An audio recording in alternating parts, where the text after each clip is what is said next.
Hola, hoy nos metemos de lleno en Segundo de Crónicas, capítulo 32. Un capítulo fascinante. Sí, tenemos al rey Ezequías y a Jerusalén justo después de un tiempo de, digamos, fidelidad, de hacer las cosas bien. Exacto. Pero de repente, ¡pum!, se enfrenta nada menos que al imperio asirio. El poder dominante de la época, sí.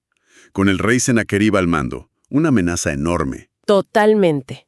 Y lo primero que vemos es cómo reacciona Ezequías. No se queda paralizado, ¿eh? Para nada. Se pone en acción. Consulta a sus oficiales, a sus líderes militares y toma una decisión súper estratégica. Cortar el agua fuera de la ciudad. Las fuentes. Una medida drástica, sí. La lógica es, si vienen los reyes de Asiria, que no encuentren agua fácilmente. Una táctica de desgaste. Inteligente. Pero no es solo eso, ¿verdad? También se pone a full con las defensas físicas. Claro, reparar murallas, levantar torres, fabricar armas, escudos, o sea, la preparación militar clásica. Pero, y esto es lo interesante que menciona siempre, combina esa parte práctica con el liderazgo espiritual, ¿no? Exactamente, porque no basta con tener muros fuertes y la gente está aterrada. Reúne al pueblo. Nombra jefes militares y les da un discurso motivador increíble, potentísimo. Les dice, esfuércense, sean valientes, no tengan miedo, porque más poderoso es el que está con nosotros que el que está con él. ¡Qué frase! Ahí está la clave. Diferencia la fuerza humana, el brazo de carne de Asiria, de la ayuda divina en la que él confía. Y el texto dice que funcionó, que el pueblo cobró confianza con sus palabras. Eso es liderar. Sin duda, prepara lo material y también el espíritu, la moral. Enfoca la confianza de todos en Dios ante un enemigo que parecía, invencible. Pero claro, el otro lado también juega sus cartas. Y Sennacherib era un maestro en eso. Uf, sí. La guerra psicológica. Aquí es donde la historia se pone tensa de otra manera. Mientras está sitiando Laquis, que era otra ciudad importante, Que ya estaba sintiendo la presión asiria, ¿sí? envía a sus oficiales a Jerusalén.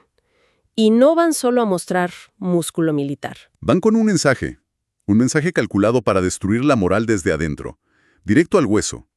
Pregunta, ¿en quién confían ustedes para quedarse ahí encerrados en Jerusalén sitiada? Y acusa a Ezequías, dice que los está engañando, que esa promesa de que Dios los va a salvar es mentira. Que los va a dejar morir de hambre y sed. ¡Qué terrible! Es un ataque frontal a la credibilidad del rey y sobre todo a la fe del pueblo. Busca sembrar la duda. Y lo más retorcido, usa la propia reforma religiosa de Ezequías en su contra. Increíble, ¿verdad? Dice, fue Ezequías el que quitó los altares de su Dios, como si hubiera ofendido a Dios al centralizar el culto. Una manipulación total. Y remata con la pregunta. Si los dioses de todas las otras naciones que conquistamos no pudieron salvarlas, ¿cómo va a poder el Dios de ustedes? ¿Cuánto menos vuestro Dios os librará de mi mano? Es una burla directa. Y no solo eso, mandó cartas insultando a Dios y sus oficiales gritaban desde la muralla. En hebreo, además, para que la gente común entendiera el mensaje de terror. Querían que el miedo se esparciera rápido. Exacto.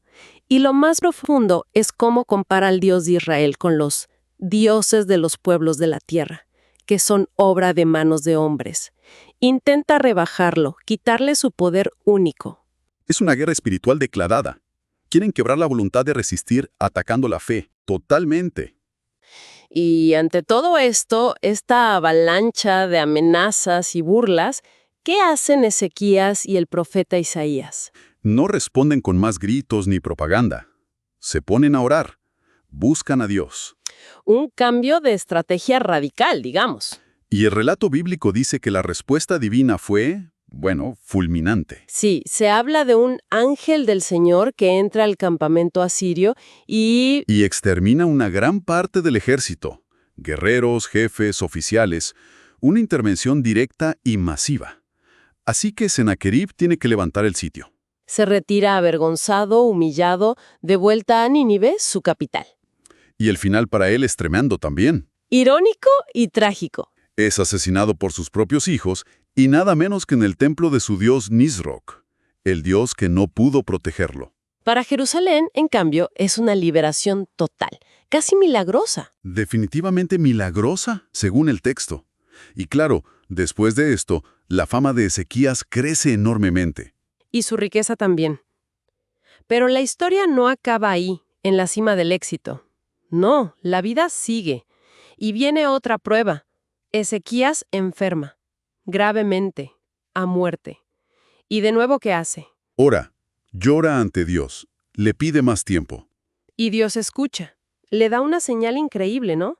Lo de la sombra en el reloj. Sí, la sombra retrocede 10 grados en el reloj de Acaz, una señal cósmica. Y lo sana, le da 15 años más de vida. Parecería otro final feliz. Liberación, sanación. Pero entonces, Surge un problema interno, el orgullo. es llamativo.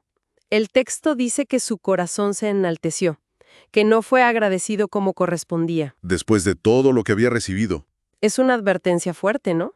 El éxito puede ser peligroso. Sí, incluso cuando vienen unos enviados de Babilonia, que estaban intrigados por esa señal milagrosa. La visita se convierte en otra prueba. El texto es muy directo. Dios lo dejó para probarle, para saber todo lo que estaba en su corazón. Quería ver qué había realmente dentro de él ahora que estaba en la cima. Y parece que Ezequías mostró sus tesoros, quizás con algo de vanidad, aunque luego se arrepintió, él y el pueblo. Y por ese arrepentimiento, dice el texto, la ira divina se pospuso. No vino en sus días. Pero queda esa lección. Superar la amenaza externa no te hace inmune a los peligros internos, como el orgullo. Al final se recuerdan sus logros, sus muchas riquezas, sus obras, Incluyendo esa gran obra de ingeniería, el túnel de Siloé. que canalizó el agua del manantial de Gijón hacia dentro de la ciudad. ¡Qué ironía! Asegurando el agua que antes había negado a los asirios. Exacto. Una obra que todavía se puede ver hoy. Y se menciona que tuvo una muerte honrosa. Entonces, resumiendo un poco este capítulo tan denso, vamos de todo, ¿no? Estrategia militar, guerra psicológica brutal. Fe puesta a prueba al máximo. Una liberación divina que nadie esperaba. Y esa lucha personal contra el orgullo, incluso después de recibir bendiciones enormes. Queda esa tensión constante entre lo que hacemos nosotros, nuestro esfuerzo, nuestra estrategia, y la confianza en algo más grande. Y esa idea final que dejaste picando. Sí, cómo el propio éxito, la propia victoria, puede convertirse en la siguiente prueba. Una prueba interna, quizás más difícil. Interesante. ¿Hasta qué punto esa dinámica de liderazgo, fe, fragilidad humana y la prueba del éxito sigue resonando hoy, más allá de este relato antiguo? Es una pregunta que vale la pena llevarse, creo. ¿Cómo manejamos nuestros propios éxitos y qué revelan sobre nosotros?